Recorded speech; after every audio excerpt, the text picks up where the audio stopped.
What's up guys, we are back in the lab today and this time with a couple of new toys. These are a couple of real life Pokeballs that you may have seen floating around on the internet. I got this one from Dan Markham from the What's Inside channel where they cut open a metal Pokeball, so if you want to see what they look like on the inside, go check them out.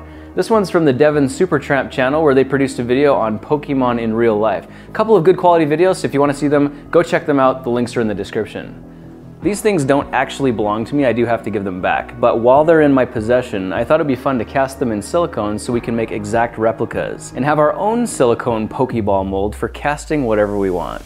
I have explicit instructions to give this Pokeball back in the same condition I received it. The funny thing about this is when Devin lent this to me, he asked me not to scratch it up, but to return it in the same condition I got it. If you set your Pokeball down, they fall forward.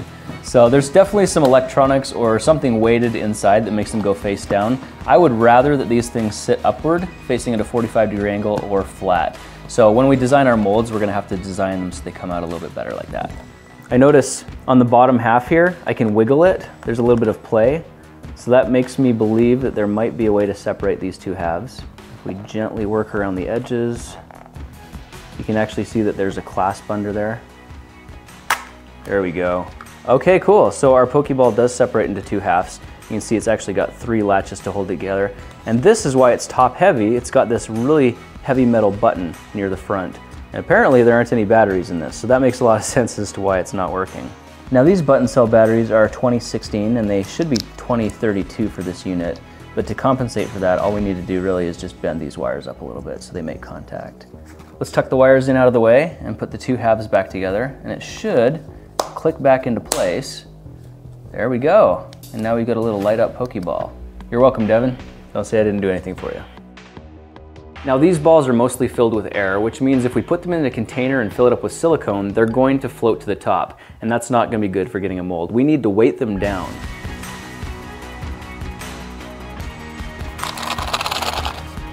There we go, I heard it snap. Awesome, just like that our Pokeballs gained some weight. So we're back inside and I packed these things full of as many rocks as I could get into them, which has given them a significant amount of weight. That's going to be important because we want these things to stay down at the bottom of the silicone. So at this point, let's go ahead and fire up our hot glue gun, gather up some acrylic, and start mixing some silicone.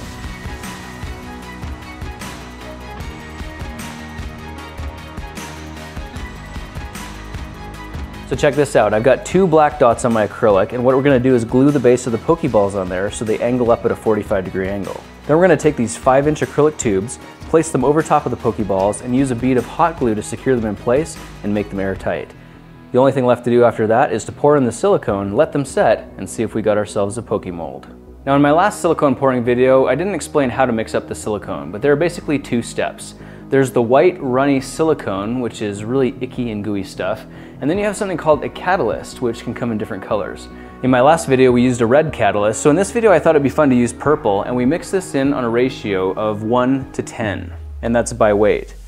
Silicone is really sticky stuff to work with, so if you do get any on you, it's a real pain in the butt, so this is why I'm wearing gloves. So let's slap a bowl on our scale, measure out some silicone, and then add 10% of the catalyst and mix it in thoroughly. 5 pounds, 4 ounces to grams. 5.2500001 pounds equals 2,381.36 grams. That answers my question. So we want 239 grams of our hardener.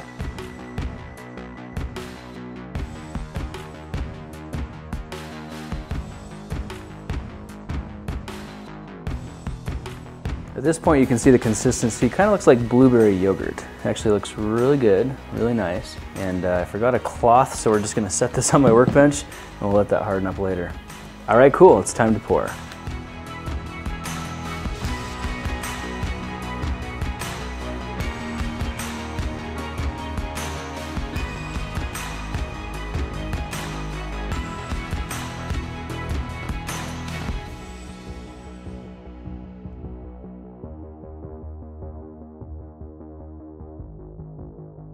You can already see on this one, trapped air bubbles are starting to rise out, and I'm just going to help those along by giving it a little jiggle.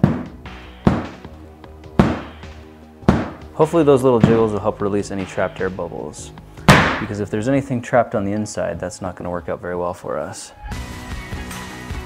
Now you can see I made a ridiculous mess pouring this stuff. We've got leaks coming through the sides, we've got it spilling over the top. You can see this puddle where the beaters have been leaking silicone, and right now it's extremely sticky.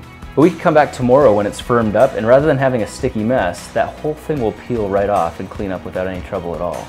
So our real life Pokeballs are completely encapsulated in silicone right now. We really have no way of knowing whether or not they turned out. So, did we secure them well enough to the base, or are they going to float to the top?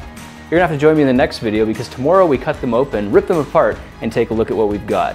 Thanks so much for joining me for this experiment. I'll be looking for you in the next one. Talk to you then.